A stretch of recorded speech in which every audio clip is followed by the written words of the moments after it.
Bonjour, Maoltina Andriamanantena Soa, directeur d'appui aux entreprises eto anivon'ny Antemera-Varotra sy Industria Antananarivo.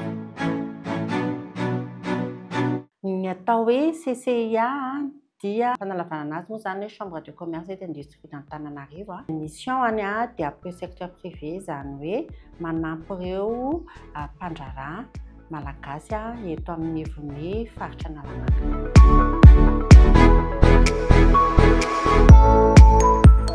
Ho an'ny CCIA Antananarivo manokana dia manana service anankitelo lehibe izy manao an'izay appui izay. Ny anankiray mikasika ny resaka fanomezana information sy atotanisa ho an'ny mpandraharaha na ny service système d'information toy ny opportunité d'affaires, ny resaka appel d'offre, ny resaka manifestation économique eto toerana na ny any ivelany. Eo ihany koa ny resaka texte juridique izay mivoaka rehetrarehetra izay mety ilain'ny entreprise eo amin'ny fandraharahana. Ny faharoa manana service formation manokana ny CCI Tana izay manome andreo formation izay mety ilain'ny entreprise. Ao ny formation transversale ohatra manome ohatra ny resaka leadership, management, resaka gestion du temps.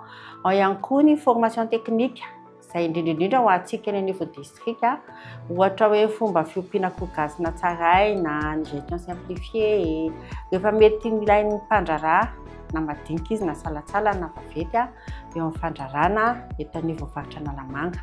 Ary fahatelo dia misy hoe service accompagnement ao anatin'izany resaka mise en relation, ny resaka service coaching ohatra hoe mila fanampintsika amin'ny resaka ohatra hoe resaka juridique, resaka élaboration de contrat commercial, élaboration de business plan, étude de marché.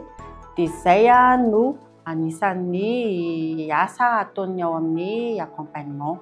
Anisany ihany ireo fa maro eo anivon'izany resaka ohatra hoe resaka organisation na conférence, séance de présentation na resaka opportunité d'affaires amina firenena anankiroa mba ahafahantsika orinasa malagasy misitraka izany marché internationaux zany.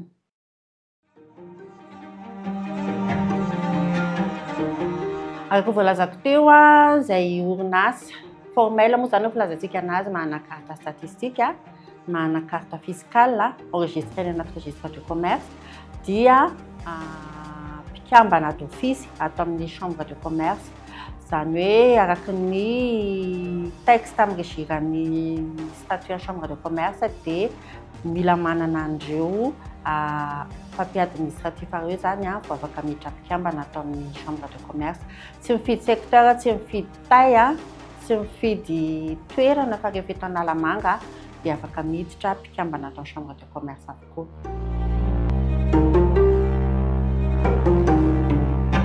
Maro dia maro ny projet CCIA amin'ny 2024. Ny tena iopanana be indrindra amin'ny 2024 dia resaka redynamisation en service formation ho an'ny orinasa eto anivon'ny Analamanga. Anisan'izany koa anangana an'ilay atao hoe centre d'excellence, zany hoe centre anankiray izy io ahafahana misertifier ny centre de formation misy eto toerana.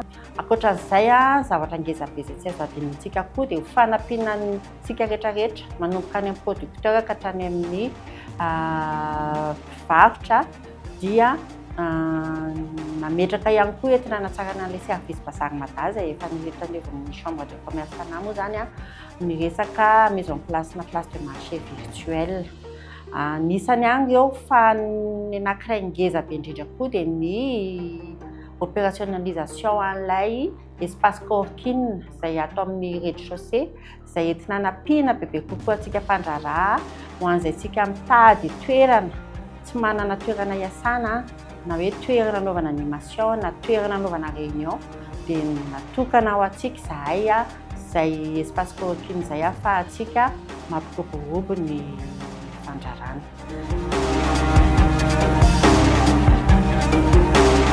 Raha fotoana satria mety maro amintsika mbola tsy mahafantatra koa hoe inona ny chambre de commerce. Faharoa tsy mahafantatra koa hoe inona ilay tena zavatra ataon'ny chambre de commerce sy ny fanampiana ho antsika mpandraharaha.